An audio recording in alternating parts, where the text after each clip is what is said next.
Hi everyone, I am Teacher Michelle and welcome to another episode of Unang Math. In this episode, I will be discussing this lesson, addition and subtraction of square roots. Okay, let's take a look at this first case. Let m and n be rational number and let a be an irrational number. We already studied how to multiply or divide square roots. And we said that we can actually put the number inside the radical if we are multiplying or dividing square roots. We cannot do the same thing if we are adding or subtracting. Okay, let's say for example, if we have square root of 4 plus the square root of 9, this is not equal to square root of 13. It's because square root of 4 is 2. Square root of 9 is 3. 2 plus 3 is 5. And 5 is not equal to square root of 13 because the square root of 13 is 3 point something. So how do we add or subtract square roots then? Okay, we have here m square root of a plus n square root of a. Example is 2 square root of 3 plus 3 square root of 3. We will consider this is square root of 3 and this is square root of 3 as like terms or same terms. Okay, let's say this is x. So it means this is also x. Same terms or like terms. So this is then equal to 2 plus 3 square root of 3.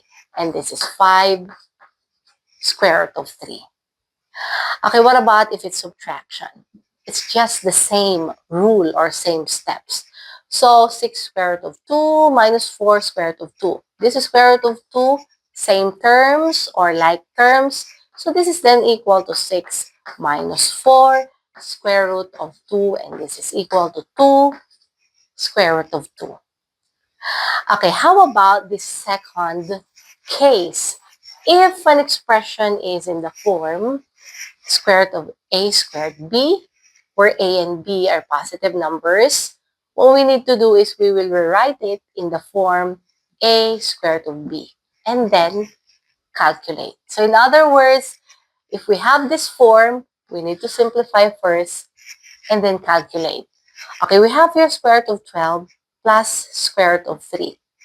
Okay, these are not same terms or like terms. But square root of 12 can be simplified as, okay, square root of 12 is equal to square root of 2 squared times 3. And this is equal to 2 square root of 3. So 2 square root of 3 plus the square root of 3. We have these same terms or like terms. So this is then equal to 2 plus 1 square root of 3. So we have here 3 square root of 3. Okay, we have another case here. If the denominator contains a radical, what we have to do first is rationalize the denominator before calculating. Okay, we have here an example, 3 square root of 3 minus 6 over square root of 3. These are not same terms or like terms. So first, we will rationalize these denominator. And we can do that by multiplying it by square root of 3. So now we have denominator 3, and this is 6 square root of 3. And if we will simplify, 6 divided by 3 is 2. So this is then 2 square root of 3. So we can now do the subtraction. So 3 square root of 3 minus 2 square root of 3. Same terms or like terms. So 3 minus 2 square root of 3. And this is equal to square root of 3. Okay, now we will use those concepts to answer or simplify the following. Okay, the first one is 2 square root of 3 plus 4 square root of 3. So same terms or like terms. So this is then 2 plus 4 square root of 3. So we have here 6 square root of 3. For number 2, 5 square root of 7 minus 2 square root of 7. So 5 minus 2 is 3 square root of 7. For number 3, 8 square root of 2 plus square root of 2 minus 4 square root of 2. same terms or like terms. So this is then equal to 8 plus 1 minus 4 square root of 2. And this is equal to 5 square root of 2. Okay, how about number 4? Square root of 27 minus 3 over square root of 3. We don't have same terms or like terms here. But we can simplify square root of 27. Square root of 27 can be written as 3 square root of 2, 3 squared, square root of 3 squared times 3. And if we will simplify, this is 3 square root of 3. How about 3 over square root of 3? Rationalize this denominator. So times square root of 3 times square root of 3.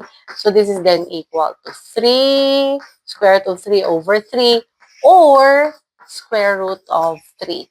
So 3 square root of 3 minus square root of 3. So this is 3 minus 1 square root of 3. And that would be equal to 2 square root of 3. Okay, now we will be answering these simple questions or problems. If 3 square root of 5 over 2 minus square root of 3 over 3 minus square root of 5 over 2 plus square root of 3 over 6 is equal to a square root of 5 plus b square root of 3, we will find the value of a plus b. Okay, in here, we can see same terms or like terms. Square root of 5, square root of 5. These are same terms or like terms. We have here square root of 3, square root of 3.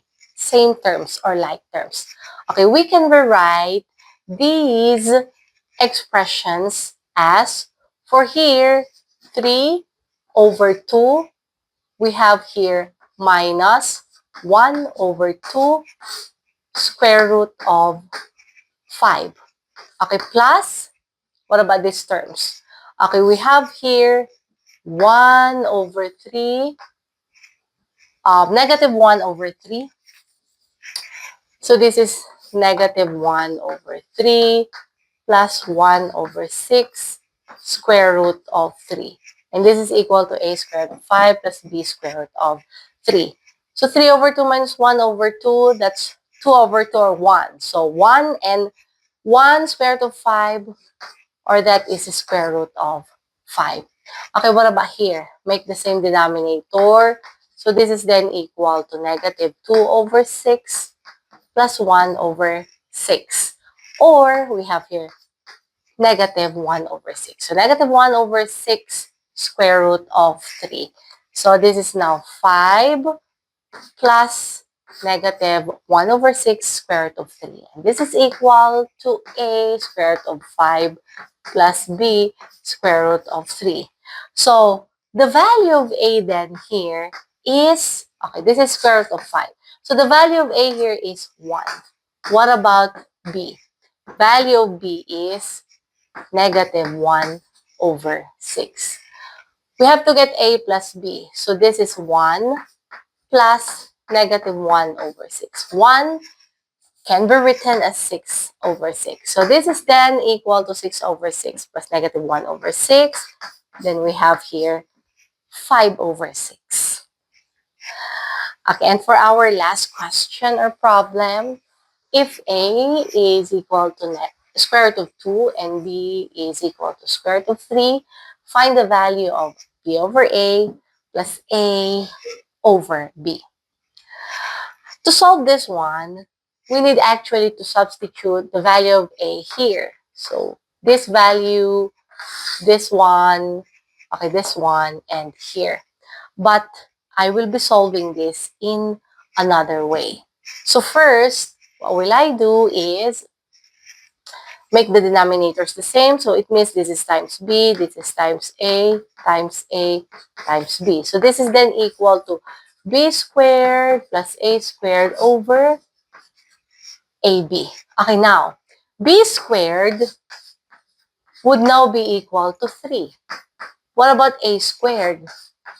Okay, this is now 2. So 3 plus 2 over a times b. Square root of 2 times square root of 3, that would be square root of 6. Okay, now, this is 5 over square root of 6. Rationalize the denominator. So, times square root of 6 times square root of 6. So, we now have 5 square root of 6 over 6, or 5 over 6 square root of 6. So, this is now our answer.